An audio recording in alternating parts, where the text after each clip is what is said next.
बहुत सारे सवाल हैं क्योंकि फर्जी नाम डॉक्टर एन जॉन केम है और असली नाम नरेंद्र यादव है। आखिर फर्जी आधार कार्ड किससे बनवाया, ये भी पहचानने की जरूरत है।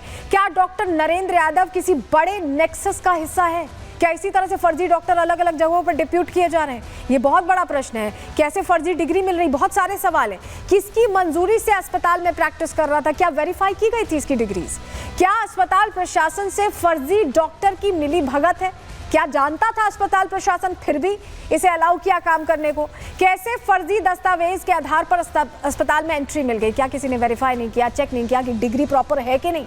क्या आयुष्मान योजना के नाम पर यह फर्जीवाड़ा हो रहा था? क्योंकि आयुष्मान योजना के नाम पर पैसे बनाने का पूरा खेल चल रहा है और ऐसा लग रहा है कि यह मामला भी उससे जुड़ा हो सकता है। हालांकि जांच के दायरे में है पूरा मामला। हमने अस्पताल स्टाफ से बात करके जानने की कोशिश की कि क्या उन्हें कभी शक नहीं हुआ, ऐसे मौतें हो रही थी, सब कुछ हो रहा था? क्या जवाब आया उनका, आप खुद सुनिए। मिशन हॉस्पिटल में हम मौजूद हैं। यहाँ पर हॉस्पिटल स्टाफ है, हम उनसे बात करते हैं। मैम, जिन डॉक्टरों पे आरोप लग रहा है उनका नाम क्या है? डॉक्टर एन जॉन कैम है उनका नाम। और वो उनका नाम तो लेकिन नरेंद्र यादव बताया जा रहा है। सर, हम लोग को तो यही मालूम है, उन्होंने अपना नाम यही बताया है। हम उसमें कुछ बोल नहीं सकते कि उनका नाम क्या है। जब वो अपना नाम ये बता रहे हैं तो हम यही जानते हैं। आप ये बताइए, वो कितने दिन यहाँ पर वर्किंग थे, उनकी पोस्टिंग? 1 महीने के करीब थे वो यहाँ पर, ये रहे हैं। और उस दौरान कितने ऑपरेशन उन्होंने किए? सर, एग्जैक्ट तो आंकड़े में नहीं दे पाऊंगी क्योंकि मैं रिसेप्शन में कार्ड बनाती हूँ, परंतु उनने लगभग 15 के करीब ऐसे वो करे हैं। अच्छा, फिर अब वो कहाँ चले गए? सर, हम नहीं बता सकते हैं। यहाँ से वो अचानक से 15 में कितने लोगों की मौत हुई? सर, हमारे अनुसार तो लगभग 3 लोग हैं जिनकी डेथ हुई है। उनके ऑपरेशन से? उनके ऑपरेशन से तो नहीं बोल सकते क्योंकि हम नॉन मेडिकल पर्सन हैं, तो मैं नहीं बता सकती। ये बताइए, अब वो फरार हैं, पुलिस केस दर्ज हो गया उनके खिलाफ, उनके दस्तावेज जो है फेक पाए गए, इसके बाद भी यहाँ पे वो काम कैसे कर रहे थे? सर, हमको तो ये नहीं मालूम क्योंकि हमारे जो अधिकार क्षेत्र के बाहर है, कोई डॉक्टर अपॉइंट होता है तो वो मैनेजमेंट के द्वारा होता है। सुना आपने, इनको पता ही नहीं है कि इनके अस्पताल में क्या चल रहा है, एकदम जानकारी नहीं है। यहाँ 7 लोगों की मौत हो गई है। कितने हल्के में लेते हैं ये लोगों की जिंदगी को, कम से कम इससे ये बातचीत जो हुई है हमारे सहयोगी से, उससे तो यही पता चलता है। लेकिन खुलासा कैसे हुआ, चलिए पूरी जानकारी उससे जुड़ी आपके सामने रखते हैं। क्योंकि स्थानीय व्यक्ति ने NHRC में शिकायत करवाई, तब जाकर ये खुलासा हुआ। उसमें भी एक व्यक्ति ने कराई, 7 लोगों की मौत हुई है। उसमें से एक के परिवार के व्यक्ति ने ये हिम्मत दिखाई। गलत इलाज के कारण मरीज की मौत का उसने आरोप लगाया और दावा किया कि मौत की सूचना थाने को नहीं दी गई, जानकारी छुपा ली गई। परिजनों को बहला फुसलाकर मोटी फीस वसूली गई, उनसे पैसे वसूले गए। बिना पोस्टमार्टम के शव परिजनों को सौंप दिया गया जिससे किसी को कुछ पता न चले।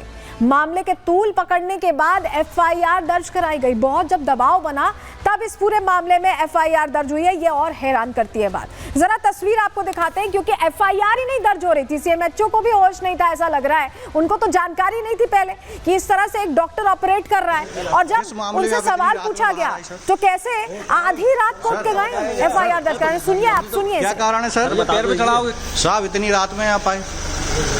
दे देंगे बाइक, दे देंगे सर। क्या मामला है? किस मामले में आप इतनी रात में बाहर आए सर? सर तो क्या कारण है सर? पैर पे चढ़ाओगे क्या सर? किस कारण आप इतनी रात में कोतवाली आना पड़ा साहब आपको? सर कुछ तो बोलिए सर।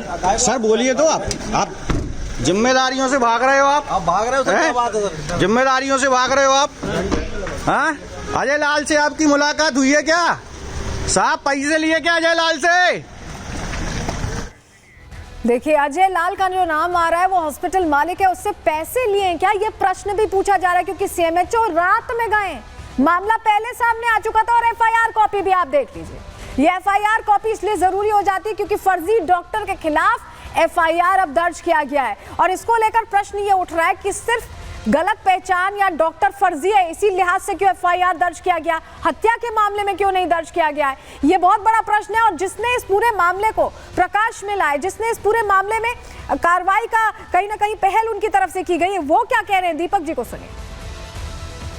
दीपक जी, आपके पास ये शिकायत कब आई और क्या शिकायत आई थी? 12 फरवरी को हमारे पास एक पीड़ित परिवार आया था और उन्होंने ये सारा वृत्तांत हमें बताया था कि यहाँ पे कुछ ऐसा फर्जीवाड़ा चल रहा है, लेकिन विस्तार से हमें पूरी जानकारी नहीं है। आप थोड़ा सा इसके बारे में जांच करिए तो पता लगेगा।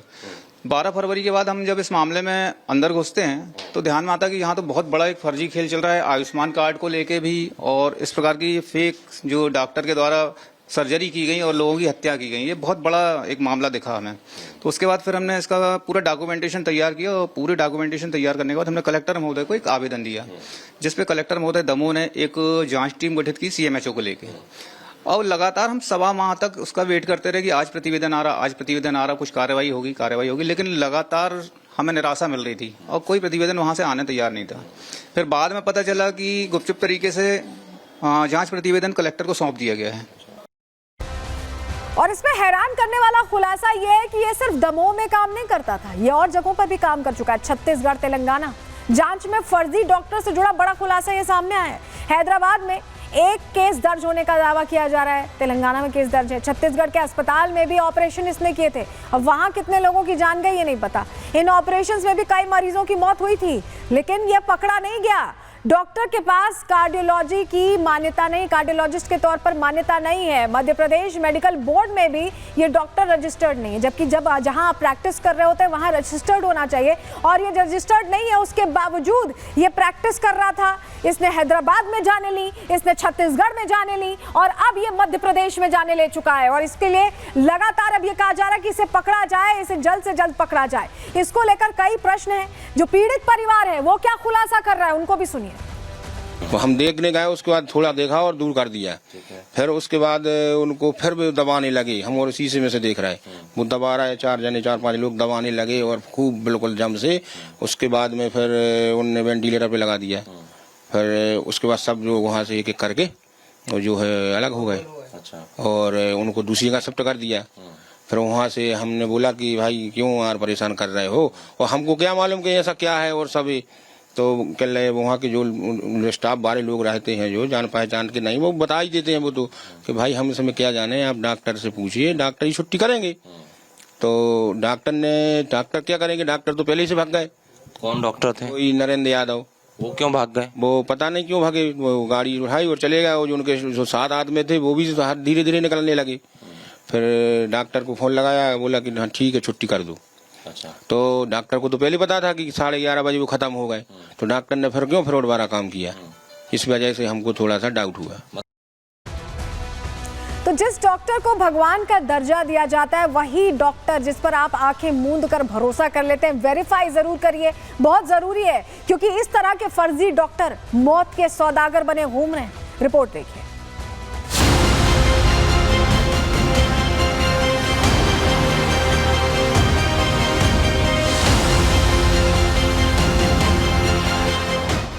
दमोह का डॉक्टर फर्जी, मरीजों की मौत वाली सर्जरी, फर्जी डिग्री की आड़, लोगों की जिंदगी से खिलवाड़। खुलासे के बाद डॉक्टर फरार, मामले में दर्ज FIR। जिस डॉक्टर को भगवान का दर्जा दिया जाता है, मरीज आंखें बंद करके विश्वास करते हैं, जिससे जिंदगी की आस जुड़ी होती है। अगर वही डॉक्टर मौत का सौदागर बन जाए, फर्जी डिग्री के आधार पर इलाज करने लगे, तो इसका नतीजा होता है मरीजों की मौत। कुछ ऐसा ही हुआ मध्य प्रदेश के दमोह में, जहां के मिशनरी अस्पताल में एक फर्जी डॉक्टर अपनी पहचान बदलकर नरेंद्र यादव से डॉक्टर एंजोन केम बनकर लोगों का इलाज करता रहा। 2.5 महीने में 15 ऑपरेशन कर डाले। लेकिन हैरान करने वाला खुलासा तब हुआ जब 15 में से 7 लोगों की जान चली गई। जाने गई तो मामले ने तूल पकड़ा। पुलिस प्रशासन से शिकायत की गई, रात के अंधेरे में FIR दर्ज कराई गई। लेकिन सवाल उठता है कि आखिर इन मौतों का जिम्मेदार कौन कौन है? आखिर कैसे एक फर्जी डॉक्टर लोगों का ऑपरेशन करता रहा? किसकी मंजूरी के बाद मिशनरी अस्पताल ने डॉक्टर को ऑपरेशन करने की इजाजत दी? क्या अस्पताल ने डॉक्टर के दस्तावेज की जांच नहीं कराई? क्योंकि नियमों के मुताबिक मध्य प्रदेश में प्रैक्टिस करने के लिए डॉक्टर को स्वास्थ्य विभाग में रजिस्ट्रेशन कराना होता है। लेकिन डॉक्टर एंजोन केम MP में रजिस्टर्ड ही नहीं है। जांच में जो फर्जी डॉक्टर के दस्तावेज मिले हैं वो आंध्र प्रदेश के हैं। लेकिन हैरानी की बात तो ये है कि आंध्र प्रदेश के मेडिकल बोर्ड में ही डॉक्टर के रजिस्ट्रेशन के कोई दस्तावेज नहीं है। मतलब साफ है, फर्जी डॉक्टर एंजोन केम ने न सिर्फ नाम बदला बल्कि उसके दस्तावेज भी उसके नाम की तरह ही फर्जी हैं। हालांकि इस मामले का खुलासा होने के बाद मध्य प्रदेश सरकार एक्शन मोड में है। सीएम मोहन यादव ने मामले का संज्ञान लेते हुए कड़ी कार्रवाई के आदेश दिए हैं। मैंने इस बारे में निर्देश दिए हैं कि ऐसे और भी कहीं कोई हो तो हेल्थ डिपार्टमेंट उनके बारे में कठोर कार्रवाई करे। दरअसल 7 लोगों की मौत के बाद स्थानीय अधिवक्ता दीपक तिवारी ने प्रशासन से शिकायत की, जिसके बाद कलेक्टर ने जांच के लिए कमेटी गठित की। जांच में सामने आया कि रिकॉर्ड में जो डॉक्टर के दस्तावेज हैं वो फर्जी हैं। हालांकि मामला तो लोगों की मौत का था, लेकिन फिर भी कोतवाली पुलिस ने बीएनएस की धाराओं के तहत धोखाधड़ी, दस्तावेजों की हेराफेरी सहित विभिन्न धाराओं में फर्जी डॉक्टर सहित अज्ञात लोगों के खिलाफ मुकदमा दर्ज किया है। हालांकि मामला दर्ज होने के बाद से ही फर्जी डॉक्टर फरार है। डॉक्टर जिसने इलाज किया उसकी डिग्रीज और उसके क्रेडेंशियल्स के फर्जीवाड़े के संबंध में कंप्लेंट आई है। दूसरा, जिन मरीजों की मृत्यु हुई है इलाज के दौरान उनकी जांच के संबंध में हमें बताया गया है जो कंप्लेनेंट है। इन दोनों ही मुद्दों पर अलग अलग जांचें चल रही हैं। क्योंकि मामला लोगों की जान से जुड़ा है तो राष्ट्रीय मानव अधिकार आयोग की टीम भी दमोह पहुंचकर जांच में जुट गई है। टीम पहुंची तो सर्किट हाउस में पीड़ित परिवार भी अपनी शिकायत लेकर पहुंच गया और मिशन हॉस्पिटल पर गंभीर आरोप लगाते हुए कठोर कार्रवाई की मांग कर डाली। ज्योति रजक का परिवार हमारे साथ है। आपकी पत्नी ज्योति रजक की कब डेथ हुई, कब उन्हें एडमिट किया था आपने? हमने 1 तारीख को एडमिट किया था, सुबह 7 से लेकर 8 के बीच में। फरवरी में? फरवरी। क्या हुआ था उनको? उनको घर पर चक्कर आए थे, थोड़ी 2 चक्कर आए थे, तो हम लोग अस्पताल लेके भागे। आगे मालूम नहीं क्या हुआ। चक्कर आए थे और एडमिट किया, फिर उसी दिन डेथ हो गई? उसी दिन डेथ हो गई। आपकी डिमांड क्या है, मांग क्या है? मांग एक न्याय चाहते हैं। पीड़ित परिवार तो फर्जी डॉक्टर के फर्जी खेल का खुलासा कर ही रहा है। कलेक्टर सुधीर कोचर भी दावा कर रहे हैं कि अभी राष्ट्रीय मानवाधिकार आयोग की टीम की जांच चल रही है, जिसके आधार पर आगे की कार्रवाई की जाएगी। पुनः ये बताना चाहूँगा कि राष्ट्रीय मानवाधिकार आयोग की टीम जो है वो सारी चीज़ों की जांच कर रही है, वो सभी से चर्चा कर रही है और चर्चा करने के बाद, जांच करने के बाद जो निष्कर्ष आएंगे वो यथा समय आप सभी को पता चल जाएंगे। कलेक्टर कार्रवाई की बात कर रहे हैं, लेकिन सवाल प्रशासन पर भी उठ रहे हैं। सवाल उठ रहे हैं कि जब मामला लोगों की जान से जुड़ा हुआ है तो क्यों केवल फर्जी दस्तावेजों को लेकर ही मामला दर्ज किया गया? क्यों केवल फर्जी डॉक्टर को ही आरोपी बनाया गया? क्यों हॉस्पिटल पर एक्शन नहीं लिया जा रहा? यही वजह है कि अब इस मामले में हत्या का केस दर्ज करने की मांग हो रही है। शिकायतकर्ता आरोप लगा रहे हैं कि ये केवल 7 लोगों की मौत नहीं बल्कि सोची समझी हत्याएं हैं। Bureau report, Republic Bharat.